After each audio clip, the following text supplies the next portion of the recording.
আমার এত সুন্দর লাগে ক্যারে, লজ্জায় তো শেষ। মামাদের সাথে দেখা হয়ে গেল। পিছে চলে হেলে ডোলে মোটা দা। কেমন লাগতেছে তোর?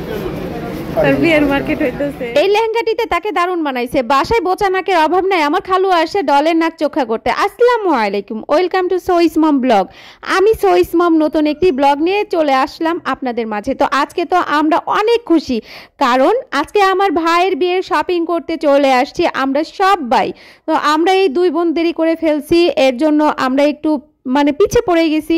সবাই কেনাকাটা অলরেডি শুরু করে দিছে। তো আমার ভাই সামনে আমাদের জন্য অপেক্ষা করতেছে। তো আমরা টিং টিং টিং টিং করতে করতে আমরা দোতলায় চলে আসব। তো আমার ভাই আমাদের জন্য তো অপেক্ষা করতেছে। এদিকে যেয়ে দেখি লেহেঙ্গা আমাদের রেখেই তারা পছন্দ করে ফেলেছে। তো যাই হোক, কি আর করার। তারপরও এই ভাইটা লেহেঙ্গাটা আমাদেরকে পরিয়ে দেখালো, তাকে কিন্তু দারুণ মানাইছে। আর আমার খালামণি তার নতুন বৌমাকে শুধু বলতেছে এটা নাও, কোনটা ভালো লাগে বলো, কিন্তু নাছোড় বান্দা বৌমা, সে একটা কিছু পছন্দ করলো না, শুধু বলতেছে আপনারা পছন্দ করেন, আপনাদের পছন্দই আমার পছন্দ। কি আর করার, আমাদের পছন্দ মতো আজকে সবকিছু কেনাকাটা করব। ওর তো আমাদের কাছে চাওয়ার কিছু নাই, কিন্তু আমাদের ওর কাছে অনেক কিছু চাওয়ার আছে। কেমন লাগতেছে তোর? তার বিয়ের মার্কেট হইতেছে। তোমার কেমন লাগতেছে? তোমার প্রথম বিয়ের মার্কেট হইতেছে, কেনাকাটা করতেছে সবাই, কেমন লাগতেছে? তো করতেছি, তো এই জন্য একটু কি করতেছি, কেমন দেখতেছি প্রথম অনুভূতি কি বলো? মাঝে মধ্যে আমি আবার ওদের সাথে একটু দুষ্টুমি করে নিচ্ছি। প্রথমে যে লেহেঙ্গাটা দেখানো হয়েছিল সেটা তো চয়েস করছিল, পরে অন্য একটা লেহেঙ্গা চয়েস করা হয়েছে। বেবি ইস, দাঁত বের হয়ে যাইতেছে আজকে খুশিতে।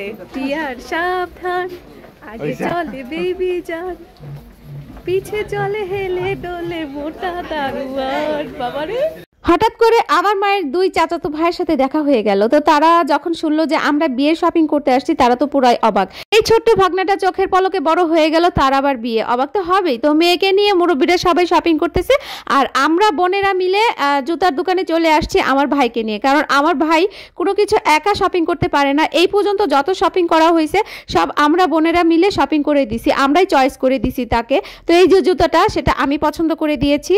আমাদের দায়িত্ব শুধু দোকানে যে চয়েস করে বের হয়ে যাওয়া, অন্য একটি দোকানে আবার চয়েস করা, কেনাকাটা করে নিবে খালু। তো আমরা স্বর্ণকারের দোকানে সবাই চলে আসলাম। আমার খালামার আদরের ছেলে, তার প্রথম সন্তান, মাটিতে রাখে নাই পোকায় খাবে, মাথায় রাখে নাই উকুনে খাবে, এত আদর করেছে। সেই আদরের সন্তানের বউকে একদম লাল টুকটুকি পুরি সাজিয়ে আমার খালামণির ঘরে নিয়ে আসবে। আমার খালামণি খুবই ভালো মনের একজন মানুষ। আমি জানি আমার খালামণি বউকে কখনো জ্বালাবে না।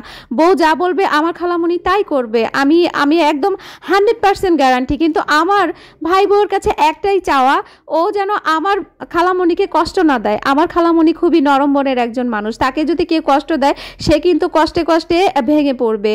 আমার এটা খুবই ভালো লাগছে, তাই আমি একটু পরে দেখতেছিলাম আয়নাতে কেমন লাগতেছিল, একটু দুষ্টমিও করতেছিলাম। তো আমি বলতেছি আমি কেন একা পড়বো, আমার বোনকেও একটু পরিয়ে দিলাম। তো আমার ছোট খালামণিকেও পড়াইছি। তো আমরা এখান থেকে গহনাগুলো চয়েস করে চলে আসলাম বরখার দোকানে। এখানে আমরা হিজাব কিনতে চলে আসছি লেহেঙ্গার সাথে পরার জন্য। তো এই যে বেবিটার ক্ষুধা লেগে গেছে, দেখেন সে কেক না খেয়ে কাগজটা চিবিয়ে চিবিয়ে খাচ্ছে। তো আমরা এখন সবাই মিলে নিচে চলে যাচ্ছি বোর জন্য আলতাসোনো কিনতে।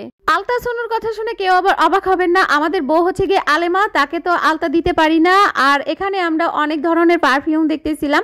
তো সবাই কসমেটিক্সের দোকানে কেনাকাটা করতেছে। তো আমি, খালু, আমার ভাই, আমরা লাগেজ কেনার পর্বটা শেষ করে নিলাম। আমি আবার যেখানেই যাই না কেন আমাকে সবাই নিয়ে টানাটানি করে যে আমার চয়েস নাকি অনেক সুন্দর।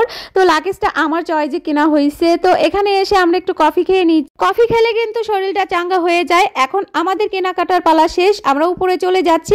এতক্ষণ ভোরে যা যা কেনাকাটা করছি সব একটা দোকানে রেখে আসছিলাম, তো সেখানেই যাচ্ছি যে সব লাগেজের ভিতরে ভরে আমরা চলে যাব 4 তলায়। এটা দেখে আবার আমার খালুর দোষ দিয়ে না, আমি বলছিলাম যে আপনারা দুজন একটু ডলের সামনে যে দাঁড়ান, আমি একটু ভিডিও করব, একটা ছবি তুলব।